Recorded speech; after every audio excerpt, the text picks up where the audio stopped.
or Iglesia ni Cristo.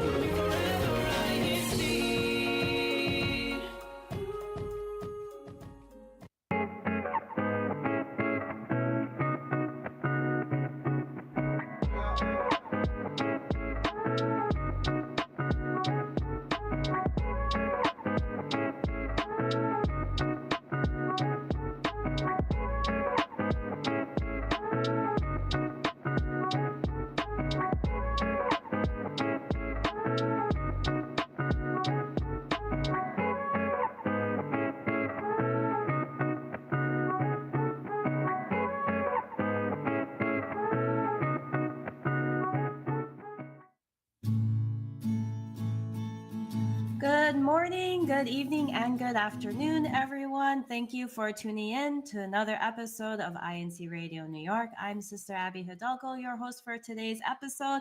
And with me, we have Brother Christian and also our lovely guest, Brother Clifford. And for our main topic today, we're going to be talking about how to take care of our skin. But before we get into the topic, just a reminder, don't forget that we're still doing our hashtag challenge, so continue to represent your local congregation. And at the end of the show, we'll announce last week's winners. Also, we have our question of the day. Those who are tuning in to our YouTube link, we are going to ask, how do you take care or protect your skin? So that is our question of the day. So do your hashtag challenge and also answer our question of the day. But let's get into it. So let's introduce our lovely guest, Brother Clifford. How are you doing today? Hi, good morning, everybody. I'm just enjoying this beautiful sunlight that we have. It is gorgeous outside. The UV index is about 6. So, we got to protect our skin when it gets above 3, right? So I think that's what we're talking about today, right? Yes. Well, I guess, can you talk about the UV index? What does that mean? So it's kind of like a forecast, right? When it goes to the weather outside, we want to know if it's going to rain, we can prepare an umbrella. If it's going to be snowy, we can have a big coat on, right? And also there's a forecast for the sunlight. That's the UV index, and we can follow that on all of our weather stations, whatever we prefer. Basically, it tells us how strong the sun is going to be throughout the day. And when it's above 3, that means that we should try to take into consideration the protection of our skin that's being exposed to the sun, because overexposure is actually not very good for us. Okay. I guess let's get down to the basics. What is skin, Brother Cliff? We see it every day, right? So what is skin? Yeah, absolutely. No, skin is, it's an organ. Actually, medically, we look at it as an organ, just like our heart or our lungs. It's a piece of protective covering that coats our body. It keeps out microorganisms. It keeps us from experiencing dehydration. It protects us from mechanical trauma, when we get scraped and stuff like that. It's it's a body part that's constantly regenerating, and it stays with us till the end, right? So you got to take care of it just like everything else that we have. Yeah, so would you say it's the largest organ of the body, right? Is that what it is? I remember having arguments about this. Yeah, some would say yes, it's absolutely the skin. I know some other people who might say it might be blood. But I think the skin is the largest organ of the body. Absolutely. Okay. So the skin is a very important organ. It protects us. It does other stuff. Like, what other stuff does our skin do? It protects us from damage, right? I mean, like I said, especially when it comes to UV light, from our UV index, UV light is actually something that can hurt us. It can hurt all of the organs inside of us, but it can also hurt our skin too. But our skin also protects us from it by absorbing that UV radiation that comes from the sun and other sources. So yeah, it's something that we got to look and worry about throughout our life, especially from when we're very young. I'm sure all the new parents out there with their little bundles of joy will know the pediatrician is constantly saying, be careful with the sun and your newborn child. Yes, yes, Brother Cliff. I have a question for you. Skin is very important. It protects us. It, does like a lot of things. I know there's a common misconception between lighter skin tones and darker skin tones. Um, is there an added protection for those who have darker skin tones, or is like protecting your skin for like everyone? That is a great question. Actually, everybody needs skin protection. I'm going to take this off for now. Your skin, actually, it doesn't matter how fair it is or whatever. We need to be protecting it, because if we're fair skinned, yes, there's an increased chance of having some kind of sun or UV exposure associated damage, right? But Mm, when we are, say, a little bit less fair skinned, we're tilting more towards the darker complexion, we have to also take into consideration that there is a little bit of protection. But when the UV damage does happen, and if there was to be something like a skin cancer that occurs in people with a darker complexion, that skin cancer can be a little bit more aggressive. It can be worse. So even if we think mm. that we are well protected because our skin is like this or like that, we should still take sun exposure as something that we should try to avoid overexposure to. Okay, fair enough. So now I'm going to ask, or we're going to ask, what are some ways we can protect our skin? I know you mentioned in our pre-show that it's all also in the beginning of the show that different age groups have different requirements. So as adults, what can we do to protect our skin?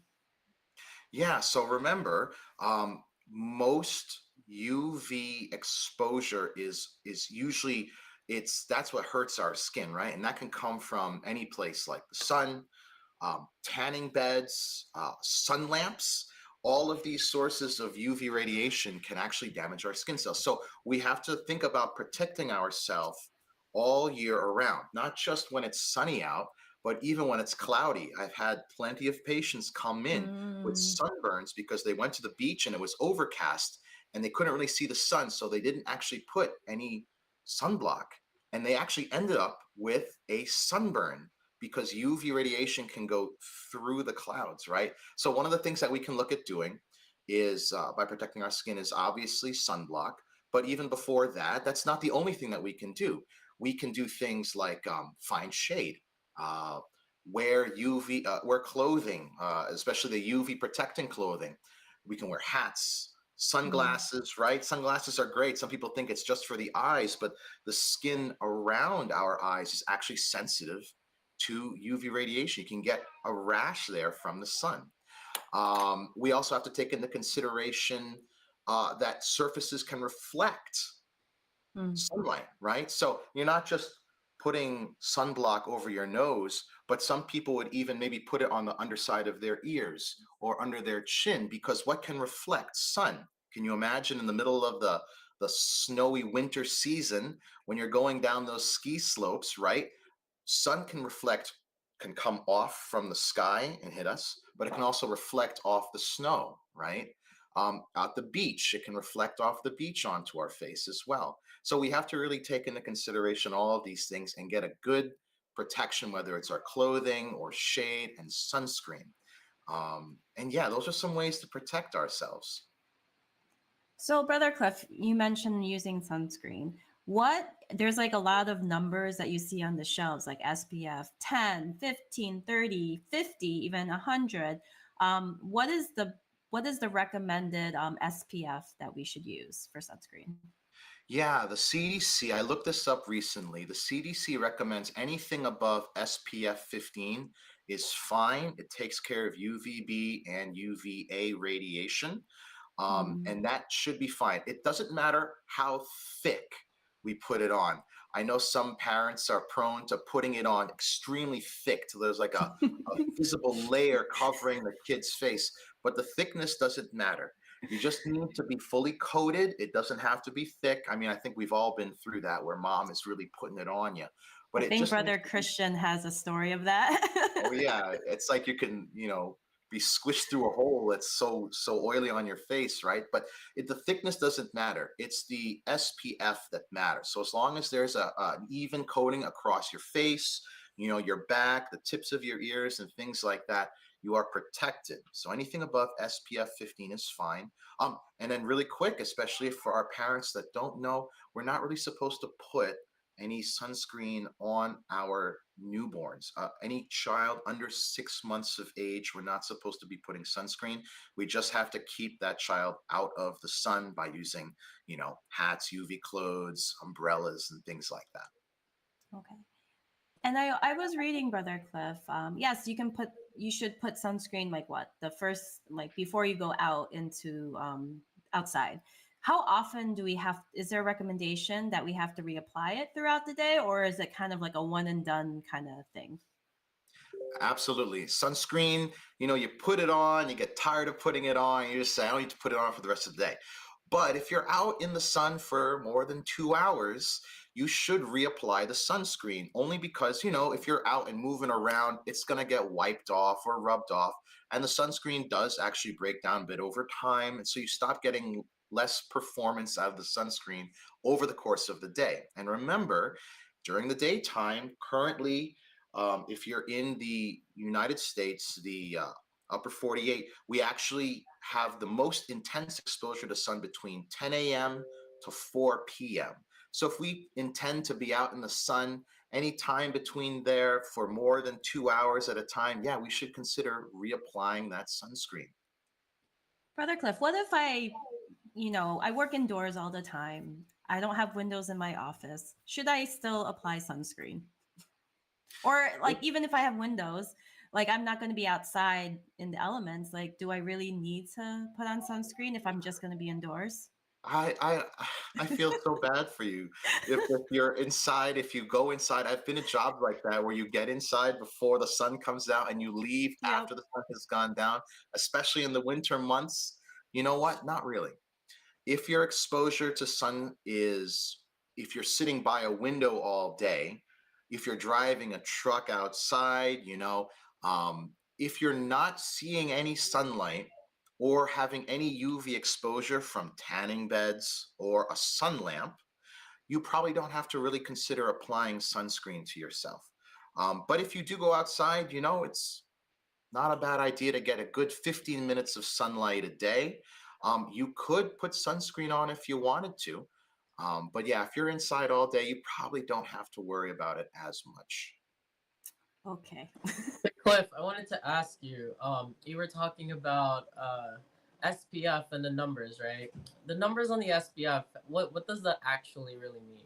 Because I don't think majority of the people know what that number actually means after SPF. The number after SPF, it can go from like 5 to like 100.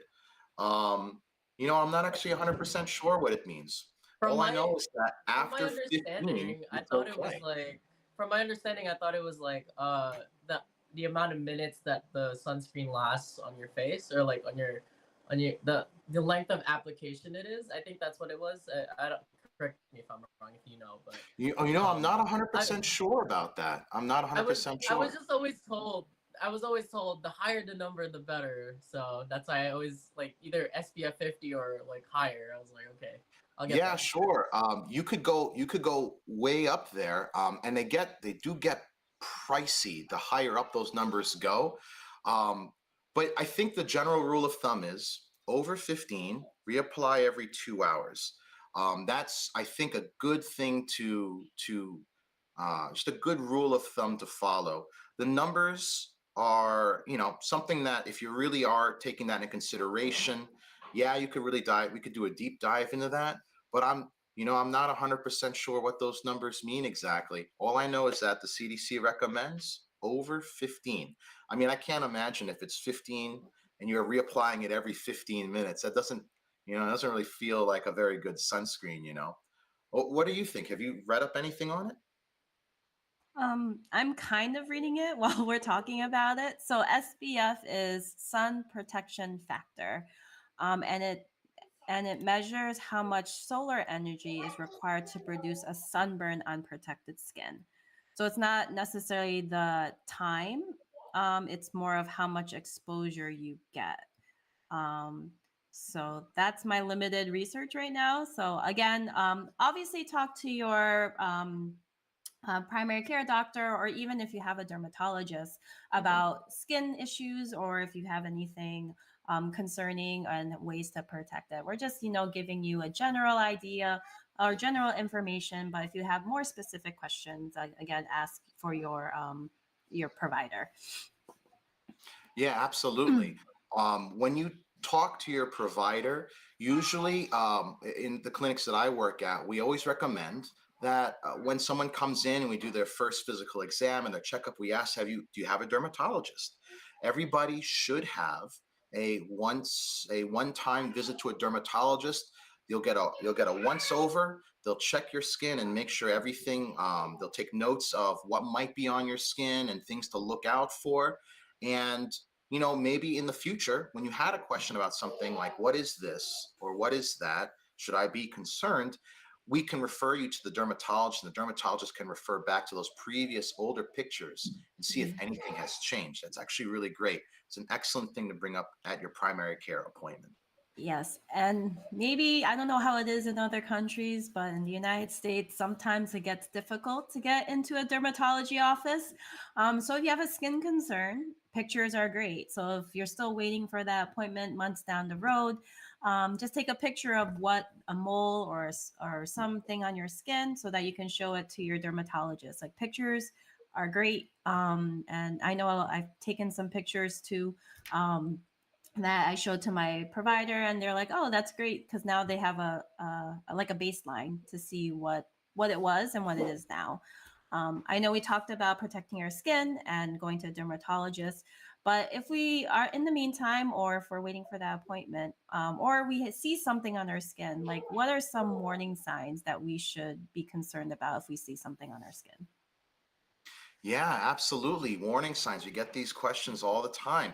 There's a lot of patients that will come in and they'll point out something and say, "Oh, look, I have I have a mark on my skin. What does that mean? Should I be worried?" And the answer is, it depends. How long has that mark been there? Has it Hmm. changed over time? Is it new? Is there tingling or itching associated with it? Bleeding? Is it something that happened really fast? Like it was not there last week and now it's there. There's a lot of skin conditions that are benign, as in they're not nothing to worry about, and some that maybe just don't look very nice, but they're okay. And there's other skin conditions that when we see them, we're going to be like, you know what, let's get you and see if this is something that we should be concerned about. A great mnemonic that I remember from medical school was about melanoma. I can see you smiling, Abby, because I think you know what it is. It's the ABCDE. How about how about you, Christian? What do you have any? Do you know what that? Do you know what those ABCDE stand for? Okay, I have so no clue. you're gonna get to this. This is great, but everyone should know this. ABCDE is a very basic term mnemonic that we use. A is asymmetry. So if we have something on our body that isn't even looking all the way around, right? It's not a perfect circle. It doesn't look. It's asymmetric. That's a thing. B is borders. How do the borders look? Are they irregular borders or are they smooth borders? C is color variation specifically. If it's one color, that's not really much to worry about. But if it's lots of different colors, something to worry about. Let's see here. D is diameter. And I'm not sure about the size that we really get concerned about, but anything that grows quickly, we don't like that. Things that sort of stay one size all the time, don't have to worry about it. A, B, C, D, and then E is evolution. So if any of these things change or evolve over time, we want to talk to our primary care physician and say, listen, this has been going on and I'd like to get it checked out. And your primary care will happily refer you to someone in Derma to get it checked. Yes, I remember all of that. Kind of. It's been a while. Yeah, so again, I know what my PCP and my dermatologist like advised me is that yeah, get once over and look periodically at your skin to see if there's any changes. And if there's any changes like significant or even just a slight change, you can always like give them a call and ask to get seen. And sometimes they do what we call a biopsy, where they take a piece of that concerning mark and then they send it off to the lab and get it analyzed to see if it's anything of concerning that you have to worry about. um, Very good information, Brother Cliff, and it's good to know. And I guess the final question before we go into the rest of our rundown is, why is it important or to protect and take care of our skin? Why should we do all of this? Remember, the skin, that's the first impression that we're giving to all of our friends and our family when we walk, right? We want it to stay healthy, and we want it to stay youthful, right? So we have to take care of it, because if we allow ourselves to get too much UV radiation, or maybe we even smoking can affect the condition of our skin over time. We it tends to age us faster. We actually look older than we are, because the skin will have micro damage that accumulates over time and will cause things that we kind of want to avoid.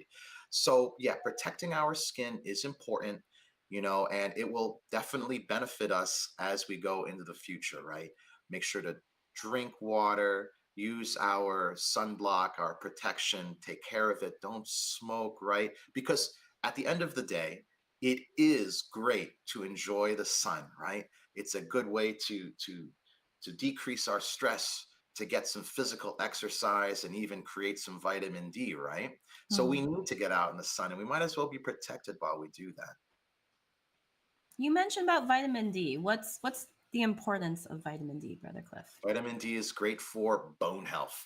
Mhm. At the end of the day, um, we live in this area here in the Northeast. We tend to get days that have less sun exposure for us, right? So vitamin D, we could go with a supplement if we really want to.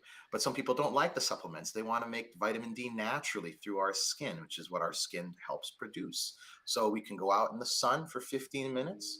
Hmm. If it's a really dark day, we can go out and get a sun lamp actually for 15 minutes, right? And that's about enough time, 15 to 30 minutes, plenty of time to create that vitamin D. But if we're going to be out and exposed for hours and hours, let's get that sunblock on at the same time. Sounds good, Brother Cliff. Any shout outs or greetings from you, Brother Cliff? Always. Love to say hello to the family, especially the wife and the kid here running around the back. They're doing great. To my congregation of Wyndham and extension of Cranston, hi guys, and to the whole district, hello everybody. We'll see you at all the upcoming events. I think we're going to be kind of busy going forward from here, right? So I'll look forward to seeing everybody. All right, sounds good. So we can go now to reading some questions. Actually, there were a couple questions from the YouTube live chat before we kind of wrap things up. Um, Someone, Sister Jem Stirba, says, is asking, how often should we apply sunscreen throughout the day, especially if out and about, and how much sun SPF is good, 30, 50, or 70? I think we asked this question, or we had some information, but just to kind of reiterate it. Yeah, anything above sun protection factor 15 is going to be acceptable for sun protection. And every 2 hours, especially if we're doing anything that involves a lot of physical running around and stuff like that, we're getting in and out of the water. Anything that's like that, we should try to apply it every 2 hours. And then obviously, that's not the only thing that we use. We use that in conjunction with wearing UV protecting clothing, sunglasses, and hat, and stuff like that. Okay. So Brother Christian, thank you, Brother Cliff. Brother Christian, what are some comments and greetings that we can read? So let me start off with the comments, because we had a few people chime in while we were doing the conversation today. But one of the comments was from Sister Christy Vinolf, coming all the way from hashtag Londonderry. She says that she always forgets to put sunscreen, but now she has learned to always put a reminder to always apply one before heading out. Sister Cheyenne Hughes says, I learned to include sunscreen as part of my morning routine. You know, that's I feel like also, I don't know, correct me if I'm wrong about the Abby, but like, isn't it in some makeup there's already SPF included in some makeup, right? Yes. Yes, Yeah. there is. She's probably there. You guys know what you're doing. There's there's even some face creams, some moisturizers that have some SPF built in, and there's a particular ones that are like for the AM and for the PM, and the ones that are for the AM actually have, it's a moisturizer for your face, so it keeps your face moisturized, but it also has sunscreen built in. It's really nice. Yes. And then we have just a few shout outs. We have brother Sheridan Santos tuning in, saying greetings to everyone in the District of New York. We also have Kaleo Lactawin saying good morning, everyone, tuning in from Westchester. We have, I believe, there's a few more. Hold on. There's a lot of Johnsonville today in Londonderry, so great to see everyone tuning in. We also have just Sister Edna Koya saying good morning from hashtag Cranston, hashtag Wyndham. I'm not sure if I said that last name correctly, but hopefully I did. Sorry, Paul.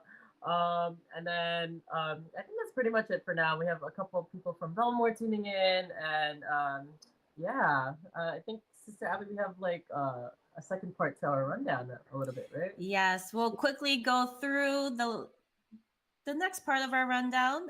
As we mentioned early on in the show, that we will now announce the winners of our last week's hashtag challenge, the local congregations first. So for number 3 is Johnsonville. Congratulations, Johnsonville. Number 2 is Rockland. And the first place for our hashtag challenge is Long Island City. And our top hashtaggers is number 3, our CFO advisor, Brother Ivan Diaz. So congratulations, Brother Ivan. I think you contributed to the number 2 spot for Rockland. And then number 2 is Sister Maricel Jose from the local of Boston. And our number 1 hashtagger is Sister Perlita Sanson. So thank you again for continuing to participate in our hashtag challenge. And next week we'll announce today's show's winners. And just for everyone to be aware of some upcoming activities in our district. We have a lot going on this coming May. So May 12th is our musical evangelical mission, and May 18th is our CFO Day. And then our May 26th to 27th will be our Unity Games. So especially on our CFO Day, lather up on your SPF, get that sun protection and umbrellas and whatnot, so that we won't see you having sunburn and be uncomfortable. All right, so I guess this is coming what you call it, to the end of our show. Thank you again for tuning in. It was a very interesting topic and a very important topic. We want to thank the church administration for continuing to give us a platform like this to speak and share about important topics like these. Don't forget to catch us next week at 11:30 a.m. Eastern Time or 11:30 p.m. Philippine Time. And greetings to our district staff, station manager, executive producer, and our main studio techs, especially to our district minister, Brother Sheridan Santos, our assistant district minister, Brother Neil Patrick Omelda, our CFO advisor, Brother Ivan Diaz, and our district multimedia advisor, Brother J.R. Resurrection. This brings us to the end of our show. So good morning, good afternoon, good evening, and have a good night.